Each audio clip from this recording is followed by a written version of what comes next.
A função materna, ela consiste de uma capacidade, né, de uma função que é adquirida pelo psiquismo humano. E que é uma função que se estabelece nos primeiros anos de vida, a partir de uma experiência, uma vivência suficientemente boa da criança com a sua mãe, ou da criança com o seu cuidador imediato direto.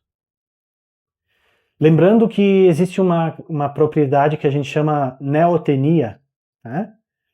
O que é a neotenia? Neotenia é essa singularidade, essa particularidade do ser humano de que o seu psiquismo ele não pode se constituir sozinho, ele precisa de uma matriz humana para se constituir. E então, a mãe ou o ambiente, né, ou o cuidado humano recebido na primeira infância, ele é uma espécie de matriz fundante da função materna. Quais são os objetivos, quais são os ganhos quando se obtém a função materna? Sensação de segurança, sensação de continuidade do mundo, sensação de continuidade do ser, aquela sensação que nós temos de que nós vivemos no mundo real, de que nós somos seres reais, nós somos pessoas reais, que passados algum tempo, passados algumas horas, passados alguns dias, passados alguns anos, nós vamos conservar a nossa identidade, as nossas características pessoais. Tudo isso, a segurança, a confiabilidade do cuidado, a sensação de que o mundo não é um lugar perigoso, de que o mundo é basicamente um lugar seguro, apesar de haverem os perigos, né? Isso é uma coisa importante, né? Porque no cuidado materno não existe mãe perfeita, né? E faz parte do desenvolvimento humano a gente se deparar com falhas, se deparar com lacunas, né? E de certa forma algumas faltas naqueles cuidados que a gente recebe são até estímulos para que a gente possa mentalizar, que a gente possa desenvolver a nossa capacidade intelectiva, mental, né?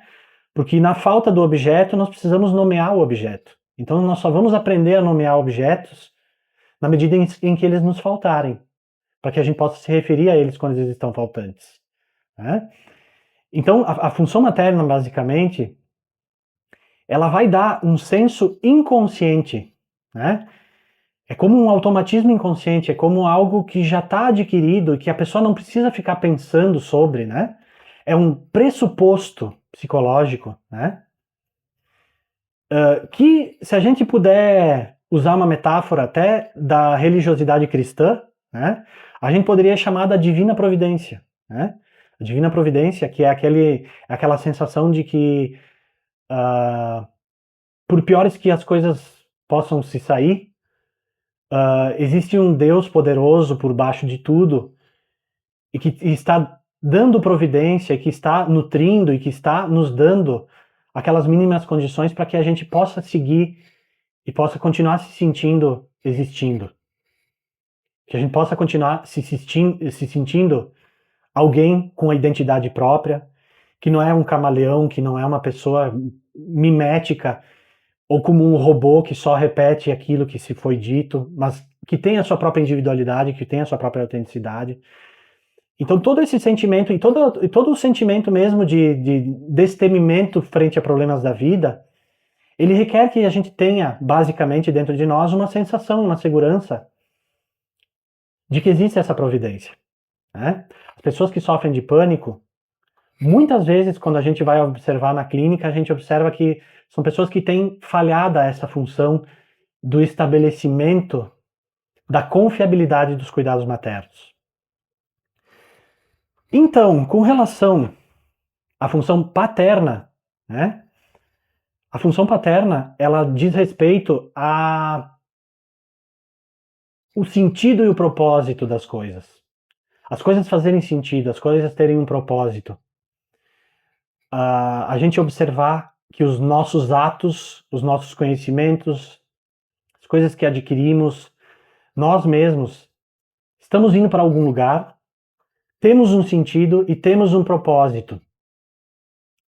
E a percepção de que, a partir da função paterna, quando obtivemos a função paterna, a convicção e a sensação de que, apesar de sermos falhados, apesar de sermos incompletos, apesar de que a plenitude é um ideal, né? E nós vamos ver ao longo das minhas falas que na psicose a pessoa ela ainda vive um aprisionamento e ainda vive uma crença fundamental básica de que ela pode ser completa, né? Daí vem então os delírios de grandeza, daí vem as paranoias, né?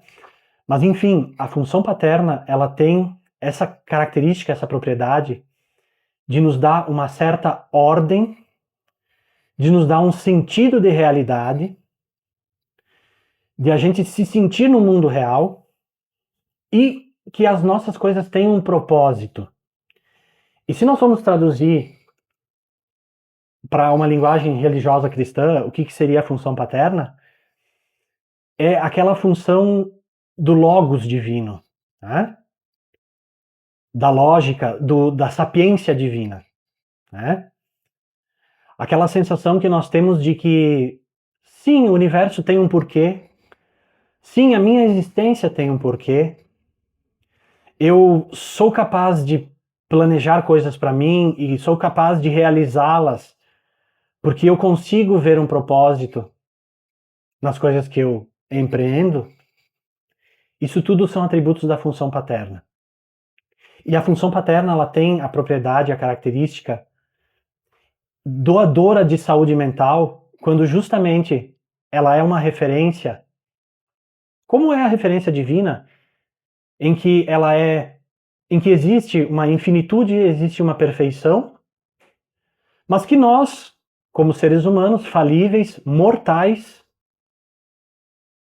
a partir do momento que a gente supera a nossa fase narcísica, a nossa fase do orgulho, a nossa fase solipsista de ser, nós nos percebemos no mundo real, tendo que lidar com realidades, sabendo que nós não somos onipotentes, sabendo que nós não somos oniscientes, sabendo que nós não somos imortais. O que é conferido pelo que Freud chamava de a castração, né? A castração ela tem uma conotação, uma denotação, né, se a gente for tomar ela no concreto, como algo traumático, como um ferimento, né, a mutilação de um órgão. Mas traduzindo isso num termo mais analógico, mais simbólico, a castração é exatamente esse efeito da função paterna de nos colocar no nosso lugar, de nos colocar cientes das nossas incompletudes, das nossas limitações, e a partir dessa limitação, como diz a Melanie Klein, podermos nos deprimir, né? Podemos ter uma aceitação da realidade e podemos vivenciar a realidade de uma forma realista e não fantasiosa, não com grandiloquência, não com onipotência, né? Podendo efetivamente, dentro das nossas limitações, realizar as coisas nas quais nós nos propomos.